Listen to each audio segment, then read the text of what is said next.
বাংলাদেশের সর্বশেষ গুরুত্বপূর্ণ আপডেট সংবাদে আপনাকে স্বাগত। শুরুতেই সংবাদ শিরোনাম, পরে বিস্তারিত। শুরুতেই জানাবো, প্রধান উপদেষ্টার সঙ্গে সেনা প্রধানের সাক্ষাৎ। অন্তর্বর্তীকালীন সরকারের প্রধান উপদেষ্টা ডক্টর মোহাম্মদ ইউনূসের সঙ্গে সৌজন্য সাক্ষাৎ করেছেন সেনাবাহিনী প্রধান জেনারেল ওয়াকারুজ্জামান। আর সকালে তেজগাঁও প্রধান উপদেষ্টার কার্যালয়ে সৌজন্য সাক্ষাৎ করেছেন তিনি। এ সময় বাংলাদেশের সমসাময়িক বিভিন্ন ইস্যু নিয়ে তারা কথা বলে। এরপর জানাবো, বৈষম্যবিরোধী ছাত্র আন্দোলনের গণজামায়াত কর্মসূচি চলছে। স্বৈরাচার আওয়ামী লীগের বিচারের দাবিতে বৈষম্যবিরোধী ছাত্র আন্দোলনের ডাকা গণজামায়াত কর্মসূচি চলছে।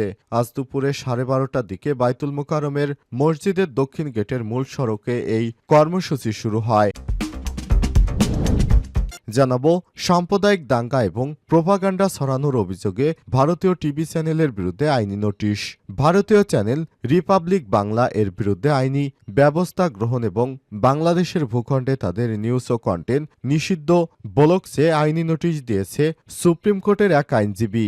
আজ রেজিস্ট্রি ডাকযোগে এ আইনি নোটিশটি দিয়েছে আইনজীবী মোহাম্মদ মাহমুদুল হাসান। এদিকে শেখ হাসিনা সহ পলাতকদের ফেরাতে রেড নোটিশ জারি করেছে সরকার। সাবেক প্রধানমন্ত্রী, আওয়ামী লীগের সভাপতি পলাতক শেখ হাসিনা সহ জুলাই আগস্টের গণহত্যায় জড়িতদের দেশে ফিরে আনতে ইন্টারপোলে রেড নোটিশ জারি করতে যাচ্ছে সরকার। জানাবো, শেখ হাসিনাকে জনসম্মুখে ফায়ার করা হলে মনে শান্তি পাব। মা ফাতেমাতুজ জোহরা বিকেলও জানতেন না আদরের সন্তানকে হয়তো শেষবারের মতো নিজ হাতে ভাত খাইয়ে দিচ্ছেন তিনি। 5ই আগস্টে শেখ হাসিনা দেশ ছেড়ে পালিয়ে যাওয়ার খবরে রাজপথে যখন আনন্দ মিছিল আর ওই উৎসবের আমেজ বইছিল, তখন মায়ের হাতের খাবার শেষ না করে আনন্দ মিছিলে যোগ দিয়েছিলেন শহীদ রমিজউদ্দিন ক্যান্টনমেন্ট কলেজের একাদশ শ্রেণীর ছাত্র আবদুল্লাহ বিন জাহিদ 17। কিন্তু সেই মিছিল থেকে সে আর মায়ের বুকে ফিরতে পারেনি। শহীদ হয়েছেন পুলিশের গুলিতে। তার কথা স্মরণ করে তার মাই বলছিলেন, শেখ হাসিনাকে জনসম্মুখে ফায়ার করা হলে মনে শান্তি পাব।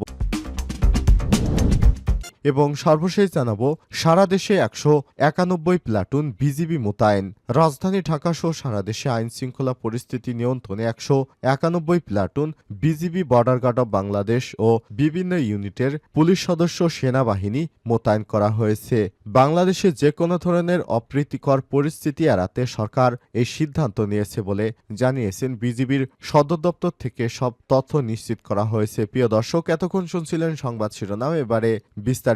তবে তার আগে বন্ধুরা, অনুরোধ থাকবে এই সংবাদটিতে একটি লাইক দিন। এই চ্যানেলে আপনি নতুন হয়ে থাকলে আমাদের সংবাদটি দেখতে দেখতে চ্যানেলটি সাবস্ক্রাইব করে রাখুন। কমেন্ট করে বন্ধুরা আপনার মূল্যবান মতামত জানিয়ে দিন আপনি বিশ্বের কোন দেশ থেকে বা বাংলাদেশের কোন স্থান থেকে আমাদের সংবাদটি দেখছেন এবং শুনছেন।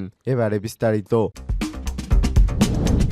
প্রধান উপদেষ্টার সঙ্গে সেনা প্রধানের সৌজন্য সাক্ষাৎ। অন্তর্বর্তীকালীন সরকারের প্রধান উপদেষ্টা ডক্টর মোহাম্মদ ইউনূসের সঙ্গে সৌজন্য সাক্ষাৎ করেছেন সেনাবাহিনী প্রধান জেনারেল ওয়াকারুজ্জামান। রোববার 10ই নভেম্বর সকালে তেজগাঁও প্রধান উপদেষ্টার কার্যালয়ে সৌজন্য সাক্ষাৎ করেছেন তিনি। প্রধান উপদেষ্টার প্রেস উইং থেকে পাঠানো এক বার্তায় সব তথ্য জানানো হয়েছে।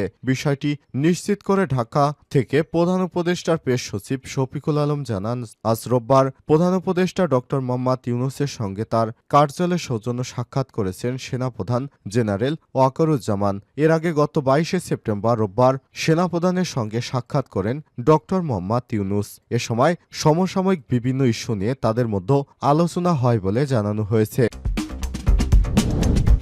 বৈষম্যবিরোধী ছাত্র আন্দোলনের গণজামায়াত কর্মসূচি চলছে। স্বৈরাচার আওয়ামী লীগ সরকারের বিচারের দাবিতে বৈষম্যবিরোধী ছাত্র আন্দোলনের ডাকা গণজামায়াত কর্মসূচি চলছে। রোববার 10ই নভেম্বর দুপুর 12:30টার দিকে বায়তুল মোকাররম মসজিদের দক্ষিণ গেটের মূল সড়কে এই কর্মসূচি শুরু হয়। দুপুর 12টার দিকে কয়েকশো লোককে গণজামায়াত কর্মসূচি করতে দেখা গেছে। এই কর্মসূচিতে বৈষম্যবিরোধী ছাত্র আন্দোলনের সমন্বয়ক হাসনাত আবদুল্লাহ ও শারজিস আলম উপস্থিত ছিলেন। কর্মসূচির শুরুতেই আওয়ামী লীগ ও শেখ হাসিনার বিরুদ্ধে নানা স্লোগান স্লোগান দিচ্ছে বৈষম্যবিরোধী ছাত্র আন্দোলনকারীরা। আওয়ামী লীগের ডাকা কর্মসূচির প্রতিবাদে আজ সকাল থেকে নূর হোসেন চত্বর, বঙ্গবন্ধু অ্যাভিনিউয়ে আওয়ামী লীগের কেন্দ্রীয় কার্যালয়ের সামনে বিক্ষোভ মিছিল ও অবস্থান কর্মসূচি চলছে।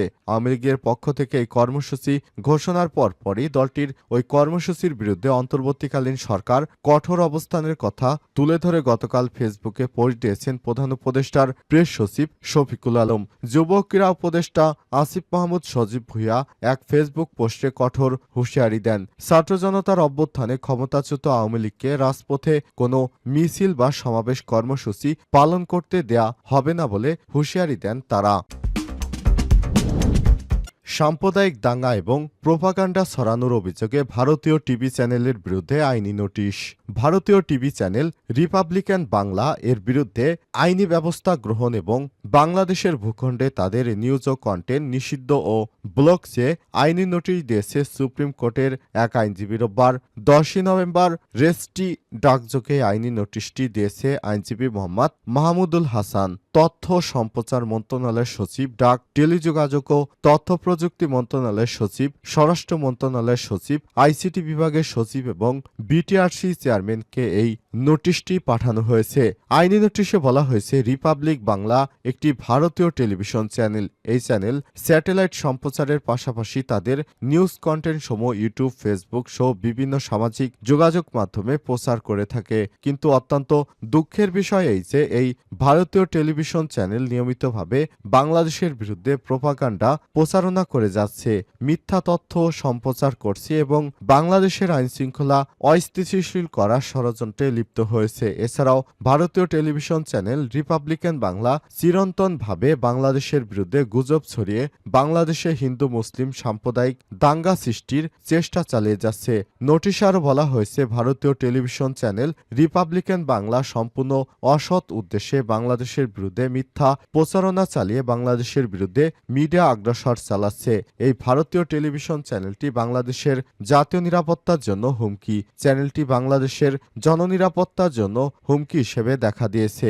আইনি নোটিশে আরও বলা হয়েছে, বাংলাদেশের জাতীয় নিরাপত্তা সুরক্ষার জন্য বাংলাদেশ সরকারকে অবশ্যই এই ভারতীয় টেলিভিশন চ্যানেল রিপাবলিকান বাংলা এর বিরুদ্ধে আইনি পদক্ষেপ নিতে হবে। এছাড়াও বাংলাদেশের জননিরাপত্তার স্বার্থে এই বিদেশি টেলিভিশন চ্যানেলের সব নিউজ কন্টেন্ট বাংলাদেশের ভূখণ্ডে নিষিদ্ধ ও ব্লক করে দিতে হবে। নোটিশ পাওয়ার 3 দিনের মধ্যে ভারতীয় চ্যানেল রিপাবলিকান বাংলার বিরুদ্ধে আইনি ব্যবস্থা গ্রহণ এবং বাংলাদেশের ভূখণ্ডে তাদের নিউজ ও কন্টেন্ট নিষিদ্ধ ব্লক করার বিষয়ে প্রয়োজনীয় পদক্ষেপ নিতে অনুরোধ করা হয়েছে।